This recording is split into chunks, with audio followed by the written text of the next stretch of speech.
What's up, everyone? So I'm not doing a live stream because the cell phone service here really stinks, but we're here at Big Equipment, and they gave us a hood. We just finished taking it off. This Series 3. Story is it came from Texas, and so it was by the ocean, so it has a lot of rust damage, and the hood had some rust on it too, but it's gonna be a great hood for us. I think we're gonna make it work. It's gonna be awesome. So these are some of the relics. These two came from Texas, and I think the plan is Ron is gonna turn this one, or use this as a parts tractor to make other ones. So that's why they decided that was a good one to let the donor hood go to us. And this is a customer's tractor that's gonna have a little work done to it and then go back. But it's always fun seeing the old equipment. And so over here we have the hood. We just finished loading it. It's probably negative 10 degrees right now, so it was a chore in the cold. We got it. And overall, it's in really good condition. Just a couple dents. The front has some rust damage around the edges, but we can fix all that. That's not an issue. The fact is, we got the majority of the hood in one piece, and it's an original Big Bud hood. So we'll see if we can salvage the grill, build the front end here, cut the lights out, make them square. It'll be awesome. So this is the sad part. This is the Series 3 650, I believe is what it was, that got torched, and we almost took this hood. Fortunately, Ron let us take one of the other donor hoods, because this hood is just warped all over. It's just got dents, dings.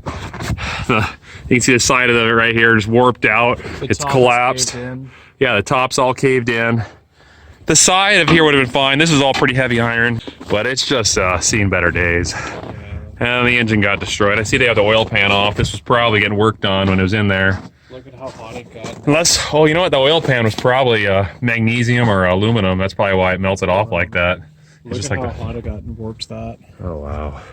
I see that's different than ours. Ours has a square tubing. That one this is a newer Series 3. It just got demolished. Fire is pretty destructive. This thing was about mint condition when they were working on it. From what I heard, it was a beautiful tractor. It's just so sad. But that's unfortunately the fate of fire. But the frame on this is still good. They built the structure out of some heavy iron. I mean, look at the thickness of this. So this tractor will probably see farm work again someday. It's gonna have to get new axles, I'm sure, or at least all new. The frame is good, but the cab will be replaced. The cab's gonna have to probably be, the frame of the cab's probably okay, but yeah. And then this is a Series 3 parts tractor that they were using for parts, I'm pretty sure, is what I read. Look at that radiator. Oh yeah. Look how it's swayed. Does this. Look at how it just it pulled apart from the top cap. Bet you that thing was boiling. Oh man. And the oil pan off that's gone. These engines are a fully functioning 1150 Cummins, tuned up and everything. You know, you're pushing $25,000-$30,000, you know, for a used one. Obviously they don't make these blocks anymore, but quite like this, they make a newer style, the QSX, I think, or something. At least the one thing that didn't get burned off was this part right here. That's kind of nice. Yeah, Cummins made that casting strong enough. So that's just a really sad thing. It's interesting how it's got the black primer still in here. I don't know if it didn't get as hot in this area. Oh man, what a day. This one didn't have a transmission, fortunately, but I'm sure the transmission that was in this was in the building when it burnt. And this is that Series 4 that was just gorgeous.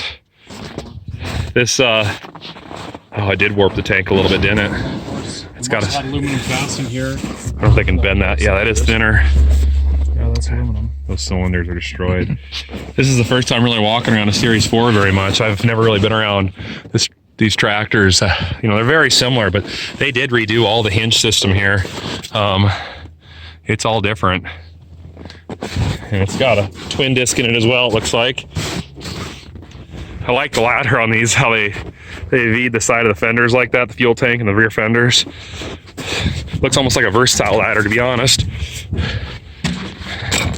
And this cab looks just like that other one. Oh, I bet it was nice when it was new. And I bet it was even nicer when it was rebuilt. Look at that windshield. That's the glass. Souvenir, I guess, huh? And that hood, the hood just absolutely came apart. It just demolished. That's one thing I can tell is the Series 4 had a lot, the Series 3 had a little heavier hood and fuel tanks than the 4, just from looking at this. You see that fuel tank's bowed. And see this right here, it's that metal caved in a little bit. You know, these, well, I see a little bow in this tank too. Yeah, maybe. Oh, I boiled that fuel out, I'm sure, if there was any in there. And that grill's all destroyed. Oh, the radiator's like gone. It just took that radiator and absolutely destroyed it. I'm not sure if this is a Komatsu. I know they put those in these. And that's a versatile combine. I don't know what the model number is on it, but it got toast. It did it well. I'm sure that was a good $300,000 machine, at least. And then over here, hey Scott, come over here. This was a versatile quad track. Well, not a quad track. They don't call them a quad track. That's case. But it was, of course, versatile tracked, and it got destroyed. All of that. There's another one. Wow.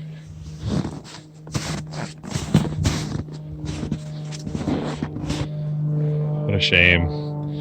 These are,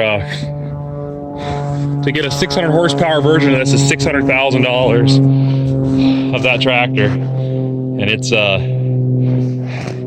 just destroyed. This is the difference between big bud frames and newer tractor frames. See, huge frame. Sidewall is like 2 feet tall, but they only use about half-inch steel. I'm sure strength-wise it's probably very similar to the Bud, but the Buds, they use, you know, 3/4 to inch thick steel through the entire frame. And that's how they get that weight on them, so they don't have to put weights. So anyways, that's the downer side of this whole project, or at least coming here to the graveyard. But we got future plans for that truck sprayer. It's gonna be awesome. We'll get to work on that hood right away. In probably a week here, I bet it'll all be mounted up. And we'll get the cab back on, and you guys are gonna love it. And we're gonna really love it. So, all right, everybody. Peace out.